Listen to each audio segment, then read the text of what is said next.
तो दोस्तों हमारे महासागर इस धरती पर 70% से ज़्यादा हिस्सा कवर करते हैं, लेकिन क्या आप जानते हैं कि उनमें से 80% से ज़्यादा अज्ञात हैं? बहुत ही गहरी, बहुत ही ठंडी या बहुत ही खतरनाक होने की वजह से। ये जगहें ऐसे रहस्यों का घर हैं जिनके बारे में ज़्यादातर लोग नहीं जानते, लेकिन अब नहीं, समझ गए? दोस्तों अजीब मछलियों से लेकर रहस्यमय चीज़ों तक अपने फ्लिपर्स और ऑक्सीजन टैंक को उठा लीजिए, क्योंकि हम गहरे समुद्र में अब तक पाई जाने वाली सबसे अजीब चीज़ों को पेश करने वाले हैं।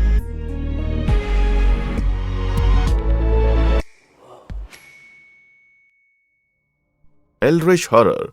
समुद्र की गहराइयों में आप कुछ क्रेजी जीवों को देखने की उम्मीद करते हैं। समंदर में पानी का दबाव और रिफ्रैक्शन की वजह से सूरज की रोशनी की कमी होने का मतलब है यहाँ जो भी जीव रहता है उसे वातावरण अडॉप्ट करना होगा। इसका मतलब हो सकता है कि ज्यादा रोशनी ग्रहण करने के लिए बड़ी आंखों की जरूरत हो, या दबाव से निपटने के लिए स्पंजी शरीर, या ये क्या है भाई? यार मैं बता नहीं सकता कि इसके टेंटिकल कहाँ खत्म होते हैं और सर कहाँ से शुरू होता है, और सर है भी या नहीं। ये आखिर चीज क्या है? दोस्तों इस डरावने नाइटमेयर का फुटेज सर्पिट प्रोजेक्ट द्वारा साल 2015 में दक्षिण अटलांटिक महासागर में अंगोला के तट पर कैप्चर किया गया। वे लोग रिमोट से ऑपरेट होने वाले व्हीकल का इस्तेमाल करके समुद्र की सतह से 4350 फीट नीचे तक जाकर जांच कर रहे थे।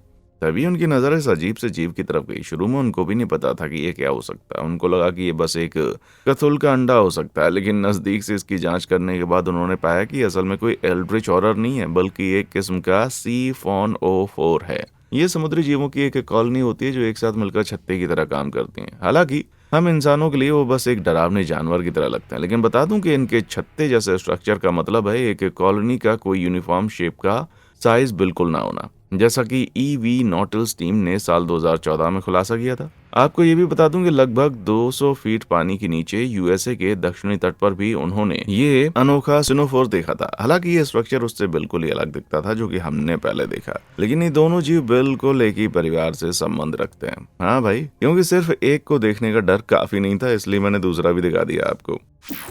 गुड़िया की खोज। तो दोस्तों अपने विशाल 880 फीट लंबे और ना डूबने वाले जहाज के रूप में दर्ज होने के साथ टाइटैनिक सचमुच इतिहास के दुनिया के सबसे बदनाम जहाजों में से एक बना, लेकिन इसके बावजूद भी टाइटैनिक के डूबने की किस्मत का कोई ठोस सबूत 1985 तक नहीं खोजा गया। और आइसबर्ग के टकराने के लगभग 74 साल के बाद मछुआरे एबेल फेडेरिको नोगिरास ने पूरे जहाज का मलबा मिलने से कोई 8 साल पहले टाइटैनिक के भाग्य का खुलासा किया था। बात है साल 1976 की, जब उसने अटलांटिक महासागर के बीच में अपने ट्रॉलर का जाल खींचा और कुछ ऐसा पाया जो मछली के जैसा बिल्कुल नहीं था। और जैसे ही वो इसे बारीकी से देखने के लिए झुका, वो देखकर चौंक गया। एक बिना आंखों वाला बेजान चेहरा उसे वापस घूर रहा था, लेकिन ये कोई इंसान नहीं था। ये चीनी मिट्टी की गुड़िया का सर था, लगभग 6500 फीट नीचे से निकालने वाली। ये किसी बच्ची का खिलौना नहीं था। बता दूं, नोगिरास नाम का ये मछुआरा अटलांटिक महासागर के उसी इलाके में मछली पकड़ रहा था जहां टाइटैनिक डूबा था। और फिर नोगिरास के निधन के बाद साल 1992 में उनके बेटे ने इस चीनी मिट्टी की गुड़िया को टेरेसा मार्टिन को बेच दिया, जो एक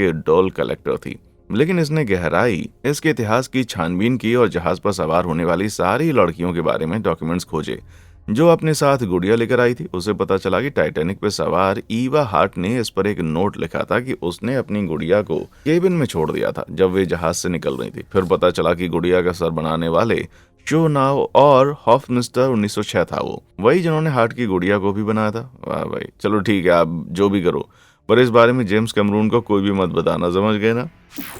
प्राचीन कलाकृति। अगर आपको लगता है कि 100 साल पुरानी टाइटैनिक कलाकृतियां पुरानी हैं, तो फिर बता दूं ये उस खोज की तुलना में कुछ भी नहीं है जो कि 1984 में की गई थी। मरीन आर्कियोलॉजिस्ट आईहोड गालालाई इजराइल के एटलित तट पर जहाज का मलबा ढूंढने की आशा में डाइविंग कर रहे थे। हालांकि वे किसी टूटी हुई नाव से नहीं टकराया, लेकिन उसे कुछ ऐसा मिला जिससे उसकी रुचि बढ़ गई। सतह से लगभग 40 फीट नीचे गालालाई को एक रेक्टेंगुलर घर के सबूत दिखाई दिए। उन्होंने इस खोज की खबर बाहर दी और इस इलाके में और ज्यादा छानबीन शुरू हो गई। और बहुत जल्दी कुछ कब्रें, इंसान के अवशेष, पानी की एक कुएं जो दूसरी दुनिया में जाने के पोर्टल की तरह दिखते हैं, और यहाँ तक कि एक पत्थर के सेमी सर्कल में अरेंज किए गए 7 मेगालिथ समंदर की इस बस्ती में मिले। अगर ये हैरान करने वाला नहीं था तो बता दूं कि वैज्ञानिकों ने साइट की कार्बन डेटिंग की और पाया कि ये लगभग 8500 साल पुरानी है। और बता दूं कि ये बात इस स्थान को गीजा के पिरामिडों से 4000 साल पुराना बनाती है। और यहाँ तक विशाल मेगालिथ की बात है तो ये स्टोन हेज से लगभग 3500 साल पुराने। अब सवाल ये है कि किसी समय से खास शहर के टुकड़े क्यों पानी में ढह गए? हाँ, क्या ये किसी पुराने जल साम्राज्य का हिस्सा था? खैर, वैज्ञानिकों का मानना है कि ये बस्ती, जो एक आम फुटबॉल मैदान के आकार का लगभग 8 गुना है, वो अचानक से खाली हो गई थी। लेकिन क्यों?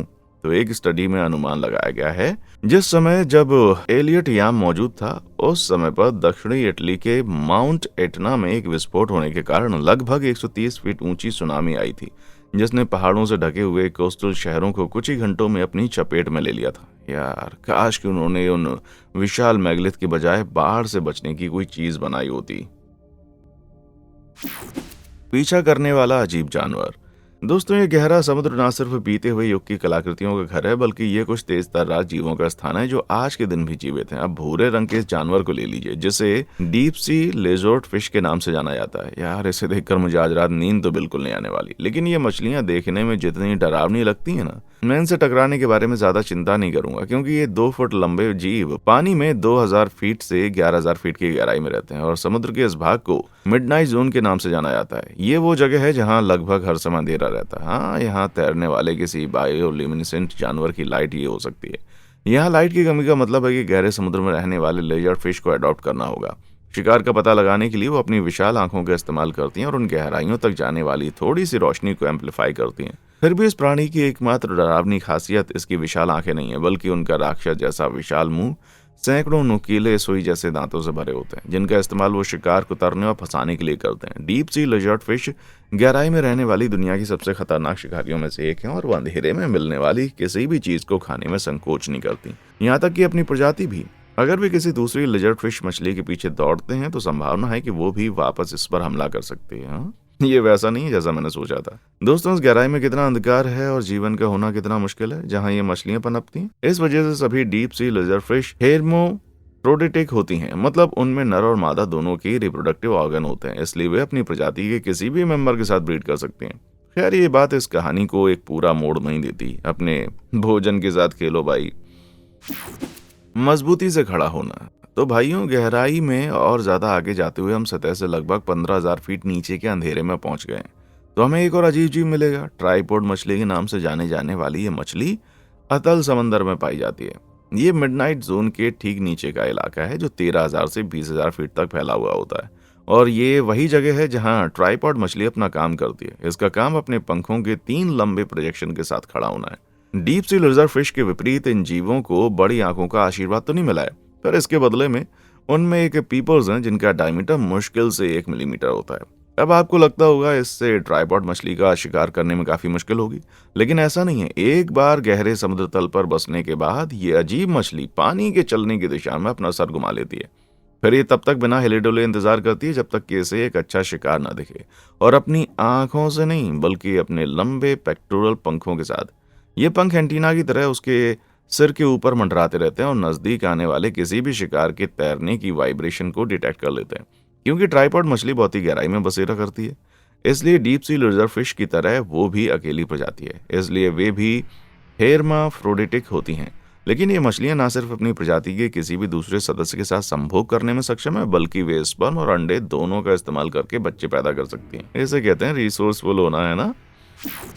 पूरा खोलो। अब जरा 10,000 फीट की गहराई पर आते हैं और फिर से मिडनाइट जोन में उतरते हैं। यहाँ एक और डरावना प्राणी है जिस पर विश्वास करने के लिए उसे देखना होगा। गल्पर ईल या पेलिकन ईल के नाम से जाने जाने वाली गहरे समुद्र की यह प्रजाति अपने विशाल पंजे के लिए सबसे उल्लेखनीय है, जो हैरानी से पेलिकन की जैसी है। कुल मिलाकर इन जनाब की लंबाई लगभग 2.5 फीट तक होती है और उनका सिर कुल लंबाई का लगभग 25%।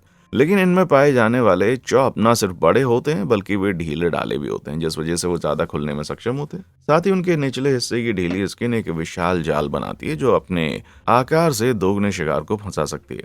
लेकिन पेलिकन ईल की खासियत उसके विशाल मुंह के साथ खत्म नहीं होती।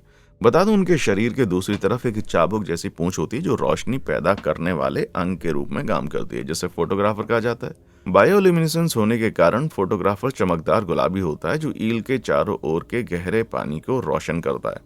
आपको लगता होगा कि ये बस उसकी स्किन को रोशन करता है, लेकिन ये लाइट एक अट्रैक्शन के रूप में काम करती है जो शिकार को उसके विशाल मुंह की तरफ खींचती है। क्या आप इससे बदतर कोई चीज सोच सकते हैं जिसे आप आखिरी बार देखेंगे? खैर, तुम जो भी करो, लेकिन इस लाइट की ओर बिल्कुल भी मत जाना मेरे भाई। विशाल कटर।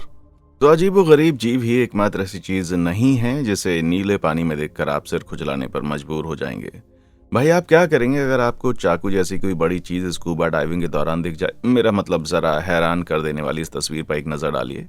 नहीं, आंखें मत रगड़ो यार, उन डाइवर्स के हाथ में वाकई में एक बड़ा सा चाकू है। मेडागास्कर के तट पर डाइवर द्वारा पाई गई इस खतरनाक खोज ने इंटरनेट पर लोगों को हैरान कर दिया, ये देखते हुए कि वो बस एडल्ट साइज है, इसलिए इन चाकू की लंबाई 7 फीट से ज्यादा हो सकती है। अब सवाल यह है कि इतने बड़े चाकू की जरूरत किस है? कुछ सिद्धांतों से पता चला है कि इस विशाल हथियार का इस्तेमाल कुछ प्री हिस्टोरिक दिग्गजों द्वारा किया गया था, जो कुछ हजारों साल पहले इस पृथ्वी पर रहते थे। यार कौन जानता है, क्या पता है इस ब्लेड का इस्तेमाल किसी विशाल आकार की शार्क को मारने के लिए किया गया हो, जैसे मेगालोडोन। लेकिन सच कहूं तो संभावना है कि ये चीज असल में चाकू नहीं होगा। इसके बजाय कहीं ज्यादा संभावना यह है कि ये शायद किसी फिल्म में खोया हुआ प्रॉप है जो किसी तरह समुद्र में समा गया। भाई निजी तौर पर मेरा मानना है कि ये एक जहाज प्रोपेलर है जो किसी गिरे हुए विमान से टूट गया है, या ये कोई पतवार या डेगा बोर्ड है जो किसी नाव से टूट गया होगा। आपको क्या लगता है? नीचे बताएं, सब्सक्राइब करें। आपको लगता है ये चीज किसी फिल्म के सेट से हुई हुई है? और लाइक करें अगर आपको लगता है ये हवाई जहाज का प्रोपेलर है। वरना आपके पास अपना खुद का कोई विचार है तो नीचे कमेंट सेक्शन में आकर जरूर बताएं। समुद्री मूर्तियां पहली नजर में ग्रेनाडा के तट पर मोली नीर खाड़ी की एक पोस्ट कार्ड जितनी सुंदर नजर आती हैं, लेकिन इस खूबसूरत खाड़ी के पानी की सतह के नीचे सब कुछ वैसा नहीं है जैसा दिखता है। आप देख पाएंगे कि लहरों के नीचे गोता लगाने वाले किसी भी स्कूबा डाइवर को इस भयानक नजारे का सामना करना पड़ेगा। हाँ, ये देखकर मैं फिर भी कभी समुद्र में बिल्कुल नहीं आऊंगा। सौभाग्य से ये पोम्पेई के पानी का कोई डार्क या ट्विस्टेड वर्जन नहीं है, बल्कि ये ठोस आकृतियां इंसानों द्वारा बनाई गई हैं। जी हाँ, ब्रिटिश मूर्तिकार जेसन डेकेयस टेलर ने लोकल कम्युनिटी के जीवन से प्रेरित होकर इन मूर्तियों का निर्माण किया, पर डाइवर्स को डराने के लिए नहीं, बल्कि लोगों को उनके चारों ओर के पानी के नीचे के वातावरण से जोड़ने के लिए।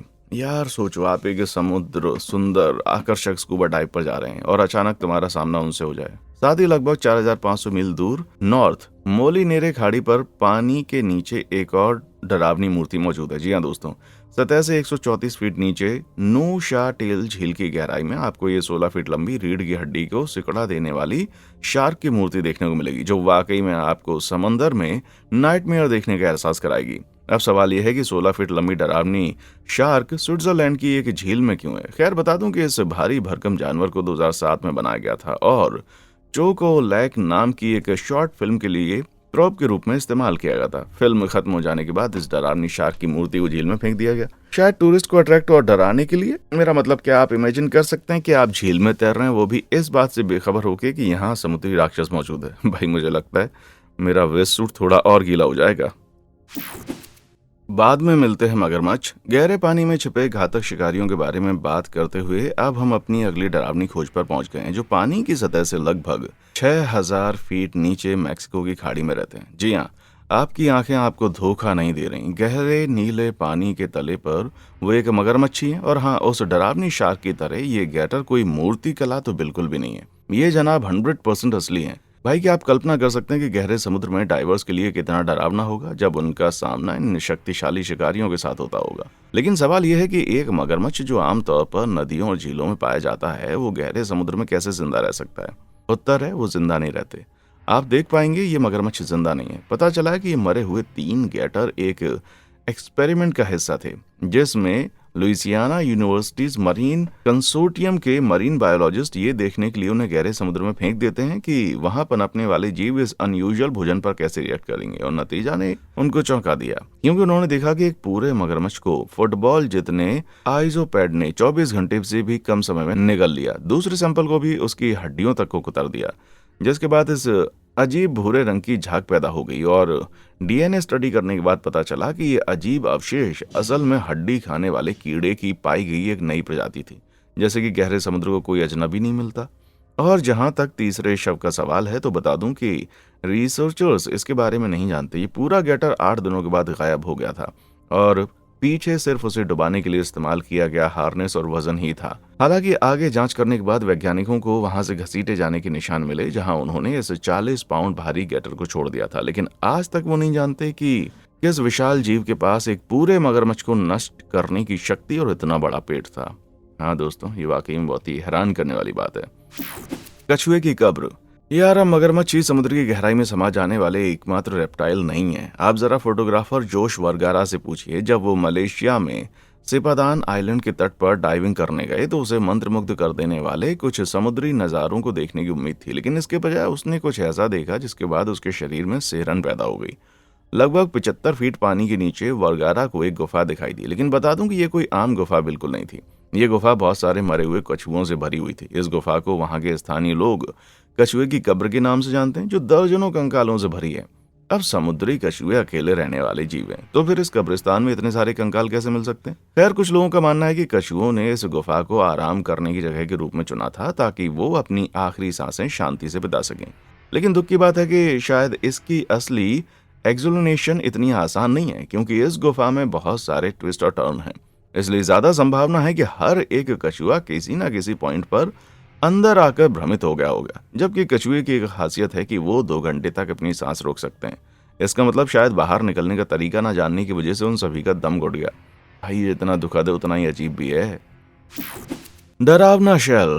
कैसा रहेगा अगर हम गहरे समुद्र के कुछ ऐसे जीवों पर ध्यान दें जो कि जीवित हैं और पैर हिला रहे हैं या तैर रहे हैं, मुझे कहना चाहिए। ये प्यारा सा क्रस्टेशियन एक हर्मिट केकड़ा है। इन जनाब का एब्डोमेन बहुत ही नरम होता है, जो कि बाकियों के विपरीत है, क्योंकि ज्यादातर क्रस्टेशियंस का पेट सख्त और कैल्सिफाइड होता है। इसलिए खुद को शिकारियों से बचाने के लिए ये हर्मिट केकड़े बहुत ही सोच समझकर काम करते हैं। आमतौर पर ये समुद्री स्नेल के खाली शेल का इस्तेमाल करते हैं, लेकिन इन जनाब के पास एक अलग ही आइडिया था। हालांकि अब ये किसी प्रकार के एलियन के गंक जैसा लग सकता है, लेकिन ये असल में एक पैरापागरस हर्मिट केकड़ा है, जो समुद्री एनीमोन जैसे जानवर का इस्तेमाल खोल के रूप में करता है, जिसे जोइंडिथ के रूप में जाना जाता है। जब हर्मिट केकड़े छोटे होते हैं तो वो समुद्री स्नेल के खोल को उठाते हैं। फिर एक समय पर जोइंडिथ उससे जुड़ जाता है। जैसे जैसे हर्मिट केकड़ा बढ़ता है, वैसे वैसे जोइंडिथ भी बढ़कर ओरिजिनल खोल की भूमिका निभाने लगता है और हर्मिट केकड़े के पेट के चारों ओर कॉइल की तरह लिपट जाता है, जिससे यह भयानक नजारा पैदा होता है। ये डिस्टर्बिंग लग रहा है, लेकिन असल में ये सब अच्छा है। ये केकड़ा स्नेल्स की अदला बदली के खतरनाक काम से बच जाता है, जिससे इन्हें बाहर नहीं निकलना पड़ता और जोइंडिथ के जाल में चुभने वाले टेंटिकल्स किसी भी शिकारी को हर्मिट पर हमला करने से बचाते रहते हैं। इस सिम्बायोटिक रिलेशनशिप से जोइंडिथ को भी फायदा होता है, क्योंकि केकड़े जोन्थेरियंस को खाने के लिए समुद्र के अलग अलग इलाकों तक पहुंचने की अनुमति देती है। ऐसा लगता है जैसे ये स्वर्ग में बनी जोड़ी है, भले ही देखने से लग रहा है कि ये नर्क में बनी होगी। भाई, बीस्ली ब्लीप।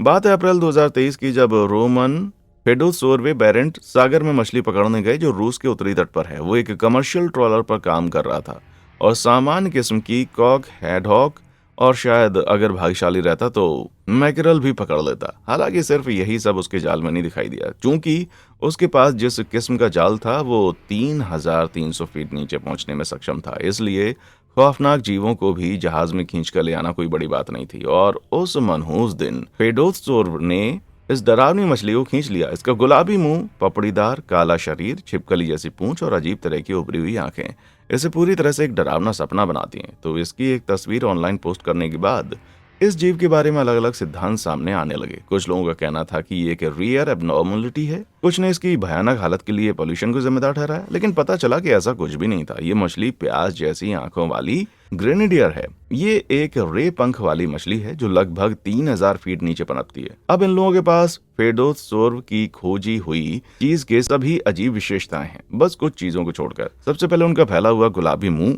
एक जैसा बिल्कुल भी नहीं है, और दूसरी बात, हालांकि उनकी आंखें बड़ी हैं, फिर भी उनके सिर से बाहर निकलती हुई नहीं दिखती। इस तरह की उभरी हुई आंखें और मुंह का कारण बैरोट्रॉमा होते हैं, जो पानी के दबाव में बदलाव आने की वजह से शरीर के टिश्यू में होने वाला फिजिकल डैमेज होता है। मछली में एक तैरने वाला ब्लैडर होता है, गैस से भरा एक इंटरनल ऑर्गन होता है जो उन्हें पानी में अलग अलग गहराई पर उछाल बनाए रखने में मदद करता है। तो प्याज जैसी आंखों वाले ग्रेनेडियर को जितनी गहराई का अनुभव होता है, वहां दबाव बहुत ज्यादा होता है, जिसका मतलब है कि तैरने वाले ब्लैडर के अंदर गैसें कंप्रेस्ड हो जाती हैं। लेकिन अब मछली को तेजी से सतह पर लाया जाता है तो दबाव बाहरी काफी कम हो जाता है, जिसके परिणाम में तैरने वाले ब्लैडर में कंप्रेस्ड गैसें एक्सपेंड हो जाती हैं, जिससे मछलियों के आसपास के अंग और टिश्यू उभर कर बाहर आ जाते हैं। मुझे लगता है कि मैं पॉल्यूशन एक्सप्लेनेशन के साथ जाऊंगा भाई। समुद्री परमाणु। भाई, समय के साथ समुद्र का फर्श भी इंसानों द्वारा बनाए गए कुछ प्रोडक्ट का घर बन गया है। इस तस्वीर को देखिए जो इंटरनेट पर शेयर हुई है। ऐसा लग रहा है जैसे समुद्र के फर्श पर मौजूद चीजों में समाया हुआ एक परमाणु रिएक्टर है। भाई, ये वाकई में भयानक है अगर ये फोटोशॉप नहीं किया गया होगा। लेकिन ज्यादा चैन की सांस ना लें, क्योंकि आज के दिन सारे समुद्र में परमाणु रिएक्टर बिखरे हुए हैं और उनमें से बहुत सारे वो हैं जो कि 1960 और 1980 के बीच के दशक के हैं। अकेले सोवियत यूनियन ने लगभग 18,000 रेडियो एक्टिव ऑब्जेक्ट्स को बेरेंट सागर में फेंक दिया था। जी हाँ, उसी समुद्र में वो अजीब मछली भी थी। हालांकि ज्यादातर ऑब्जेक्ट्स कम जोखिम वाले होते हैं, लेकिन कुछ तो ऐसे हैं जो इतने हानिकारक साबित हो रहे हैं कि उन्होंने उत्तरी रूस के समुद्र के इकोसिस्टम को हिला कर रख दिया। उनमें से कुछ सबसे ज्यादा रेडियो एक्टिव परमाणु रिएक्टर ऑब्जेक्ट्स में शामिल हैं K11, K19, K27, K140 और K159। साथ ही लेनिन आइस ब्रेकर को सर्व करने वाले परमाणु रिएक्टर भी शामिल है। ऐसा माना जाता है कि ये 6 ऑब्जेक्ट बेरेंट सागर में डंप किए गए 90% से ज्यादा रेडियो एक्टिव सोर्स के लिए जिम्मेदार हैं। प्रॉब्लम यह है कि परमाणु टाइम बम को सतह से लगभग 650 फीट गहराई से हटाना कोई आसान काम नहीं है। इसके लिए स्पेशलिस्ट इक्विपमेंट, एक्सपर्ट और बहुत सारी मैन पावर की जरूरत होगी। इसका मतलब यह है कि सिर्फ उन 6 वस्तुओं को हटाने के ऑपरेशन की लागत लगभग $300 मिलियन हो सकती है। हाँ, मुझे नहीं लगता कि वे रिएक्टर एक पल के लिए भी वहां से हटने वाले हैं। समुद्री राक्षस। लेकिन ये सिर्फ गहरा बेरेंट सागर नहीं है जो घातक खतरों से भरा हुआ है। भाई, अगर आप इस पानी में 4000 मील दक्षिण पूर्व की तरफ जाते हुए आपको पैसिफिक महासागर मिलेगा, और यही वो महासागर है जहां साल 2010 में Japan agency for marine earth science and technology या जेम्स टेक के रिसर्चर्स ने रिमोट से ऑपरेट होने वाले वाहन को पानी के अंदर डाल दिया था और इसे लगभग 1000 फीट की गहराई तक नीचे पहुंचाया। वहां जो मिला उसे रिकॉर्ड भी किया गया। ये पहले आम दिखता है, जैसे पानी, समुद्र का फर्श, लेकिन फिर ये कम स्टैंडर्ड और ज्यादा डरावना होता चला गया।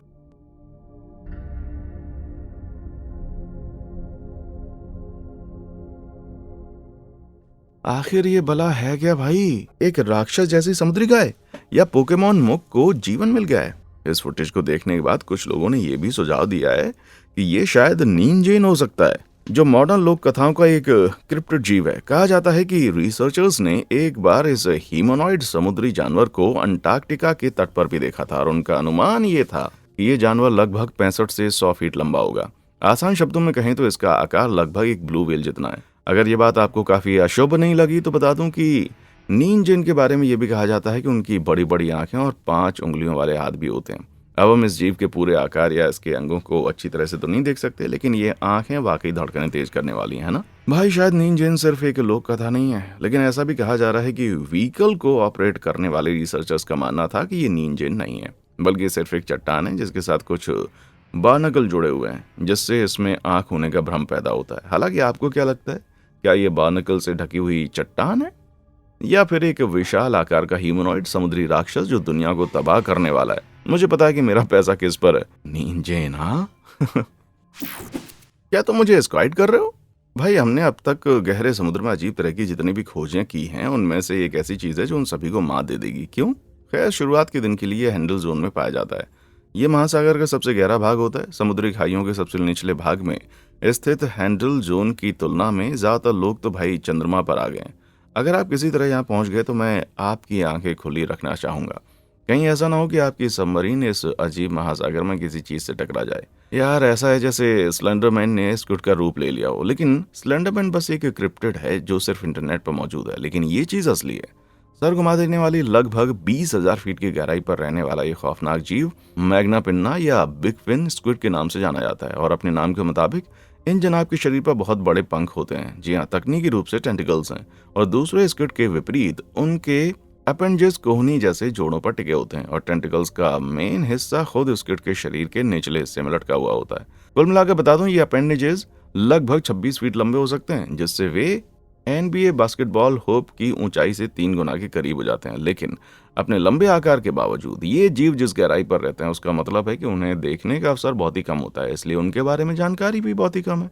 जैसे ये जानवर अपना शिकार कैसे करते हैं? एक सिद्धांत यह है कि वे अपने लंबे टेंटिकल्स को समुद्र के फर्श पर से होकर घसीटते हैं, और खाने वाला जो भी जीव उनके रास्ते में आता है उनको अपनी पकड़ में ले लेते हैं। दूसरा सिद्धांत यह है कि वो बस आराम से तैरते रहते हैं और ज़ूप्लैंक्टन जैसे शिकार के उनके जाल में फंसने का इंतजार करते हैं। हालांकि ये जनाब अपना शिकार पानी की सतह से लगभग 4 मील नीचे एक बड़े पंख वाले स्क्विड के साथ आंख से आंख मिलाकर करते हैं, और आपके सामने आने पर आपकी पैंट में एक एक्सीडेंट भी हो सकता है मेरे भाई। तो दोस्तों, ये गहरे समुद्र में अब तक की पाई गई कुछ डरावनी चीजों की पेशकश थी। इनमें से किस चीज ने आपको पानी में जाने से सबसे ज्यादा डराया, मुझे नीचे कमेंट सेक्शन में आकर बताएं, और देखने के लिए शुक्रिया।